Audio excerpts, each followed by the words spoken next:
Apa yang menarik antara hubungan manusia dengan Allah Subhanahu wa taala adalah Allah tidak memberikan hidayah kepada seseorang untuk berhijrah kecuali sudah didahului kasih sayangnya oleh Allah kepadanya.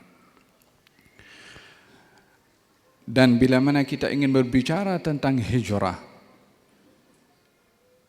ianya adalah tidak terhad daripada tempat ke tempat, akan tetapi ianya adalah berpindah daripada satu keadaan kepada yang lebih baik.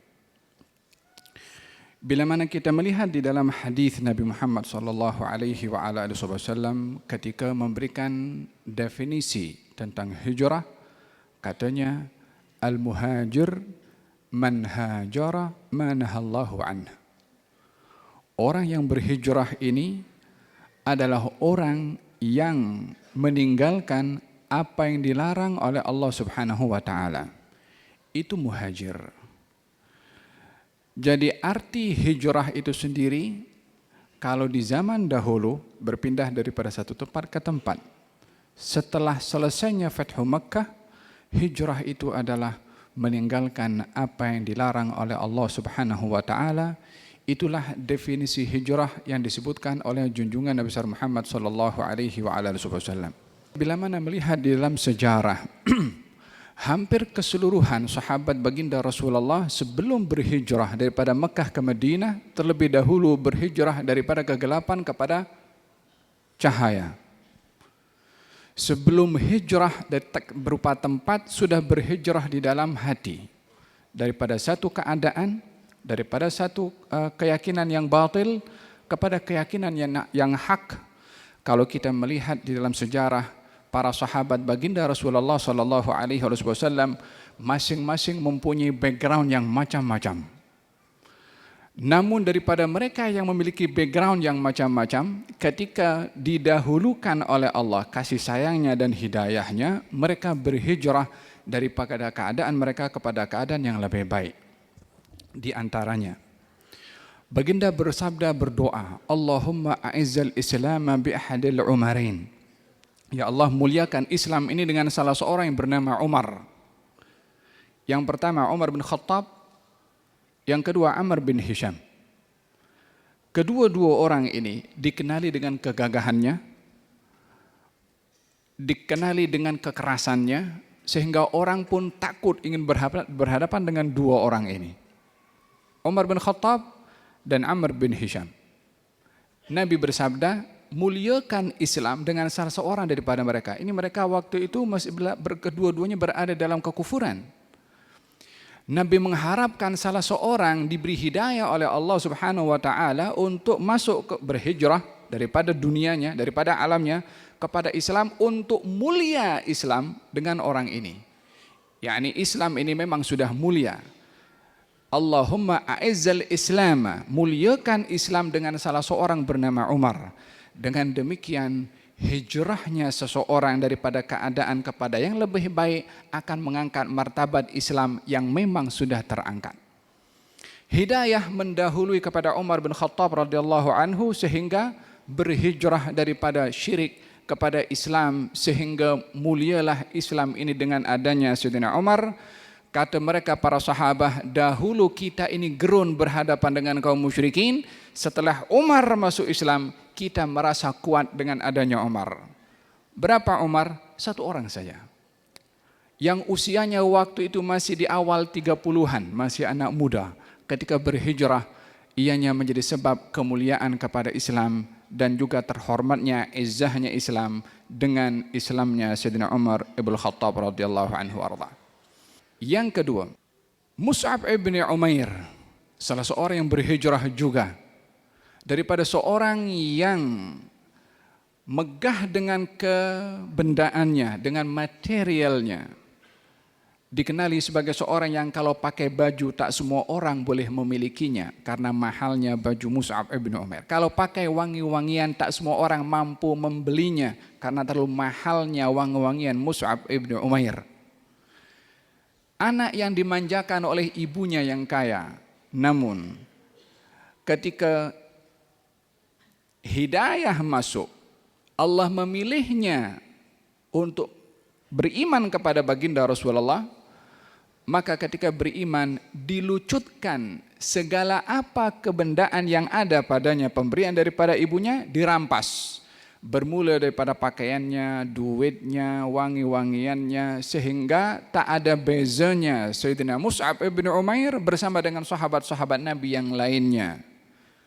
Namun tidak menjejaskan kepada keimanan Mus'ab ibn Umair, walaupun dahulunya mewah, walaupun dahulunya memiliki segala-galanya, iman bila mana masuk di dalam hati tidak boleh dinilai dan ditawar ataupun dihargai dengan kebendaan apapun juga, karena manisnya iman tidak dapat dirasa kepada manisan-manisan yang lainnya. Mus'ab ibn Umair ditawarkan oleh ibunya, kalau kamu tidak keluar daripada agama Muhammad, aku akan berada di luar rumah, tidak makan, tidak minum, berada di bawah terik panas matahari sampai ajal datang kepada aku, atau kamu keluar daripada agama Muhammad. Setelah tidak berjaya memaksa Mus'ab untuk kembali kepada agama syirik dengan merampas semua hartanya, maka disentuh perasaan kasih sayangnya kepada ibunya. Mus'ab ibn Umair mengatakan, Ummah, law indaki mi'atu nafsin wa kharajat wahidatil wal ukhra ma kharajtu min dini Muhammad. Ibu, kalau kamu punya 100 nyawa, satu demi satu keluar, aku tak akan keluar daripada agama Muhammad. Ini bila mana orang yang berhijrah menjiwai kepada tujuan yang dia berhijrah, yaitu pegangan kepada iman. Saya sentuh dalam mukaddimah tadi, tak ada orang berhijrah kecuali sudah didahului kasih sayangnya yang lebih dari Allah Subhanahu wa taala. Hal ini Allah ceritakan dalam Qur'anul Karim. Dan perlu kita menyadari bahwasanya tidak ada orang yang sayang kepada kita seperti mana sayangnya Allah Subhanahu wa taala kepada hambanya. Dan jangan berbicara tentang sayangnya Allah kepada hambanya hanya kepada orang-orang yang taat sahaja kepada Allah. Tidak. Allah juga menyayangi hatta kepada hamba-hambanya yang tidak taat. Ditunggu oleh Allah bila ingin insaf dan berhijrah. Ya, Allah berfirman dalam Al-Quranul Karim, Ya ibadiyalladzina asrafu ala anfusihim la taqnatu min rahmatillah innallaha yaghfirudz dzunuba jami'a. Wahai hamba-hambaku. Kita di dalam Al-Quranul Karim bila mana disebut hamba dan disandarkan kepada Allah, ini adalah tasyrif. Tasyrif berarti memuliakan kepada hamba itu. Karena disandarkan kepada Allah, ya ibadi, wahai hambaku. Yang disandarkan kepada siapa? Kepada Allah Subhanahu wa taala. Bila mana hamba disandarkan kepada Allah, hambanya Allah Subhanahu wa taala, dipanggil oleh Allah Subhanahu wa taala, kebiasaannya hamba ini adalah orang yang taat, yang beriman, yang bertakwa, yang ibadah, yang banyak berzikir kepada Allah. Namun di dalam Al-Quran, Allah ketika memanggil kepada hamba-hambanya dan disandarkan kepada Allah, idhafatu tasyrif, sandaran penghormatan kepada hamba tadi, sandaran kasih sayang kepada hamba tadi, ditujukan kepada siapa? Alladzina asrafu ala anfusihim, yang mereka melampaui batas di dalam berbuat dosa dan jahat kepada dirinya sendiri. Biasanya kalau anak kita itu anak yang pandai, bapak kata ini anak saya, mak kata ini anak saya. Masing-masing merasa bangga dengan anaknya karena anaknya dapat 9E. Tapi kalau anaknya gagal, bapak kata engkau anak mak, mak kata engkau anak bapak.